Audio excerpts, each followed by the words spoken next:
السلام عليكم ورحمة الله وبركاته. اخواني خواتي، اليوم جايتكم طريقة المشبك. صلوا على سيدنا محمد، واللي بيحب النبي بيعمل لي لايك واشتراك.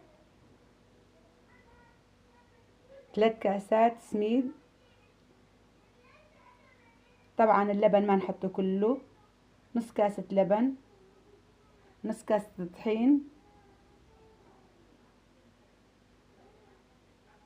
حليب بودرة، معلقتين، شوية ملح، خمرة، سكر، كاستين مي فاترين سخنتهم.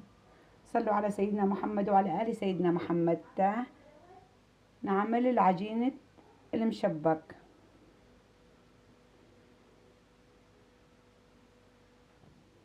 هاي حطينا السميد، السكر والخميرة،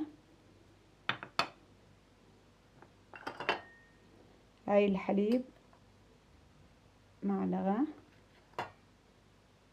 معلقتين، رشة من الملح، لبن نص كاسة، وطحين نص كاسة.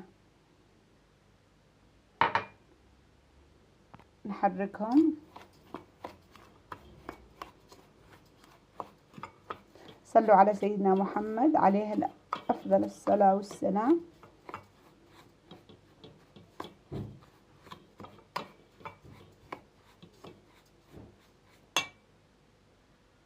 هاي بعد ما خلطناهم راح نحط المي. وهاي عجننا العجينة، قطيناها بكيس حتى شوي تخمر معانا. راح نسوي طريقة القطر. راح نحط كاستين سكر مع كاستين مي. وهاي حطينا القطر على النار يجهز معانا. صلوا على سيدنا محمد. عم يغلي معانا القطر. نحط له شريحة ليمونة. صلوا على سيدنا محمد. وبنحط له ماء زهر نقطة.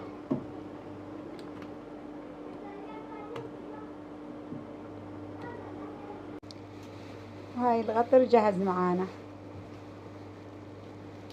وهاي العجينة جهزت معانا. حط الزيت على النار. هاي حطينا الزيت على النار حتى يسخن على المظبوط.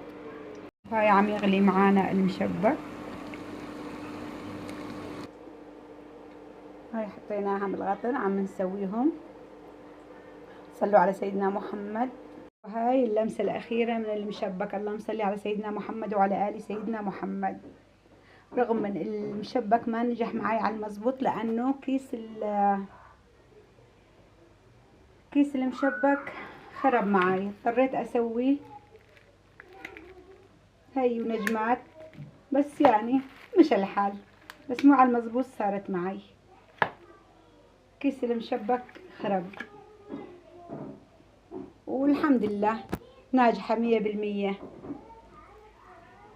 تجنن.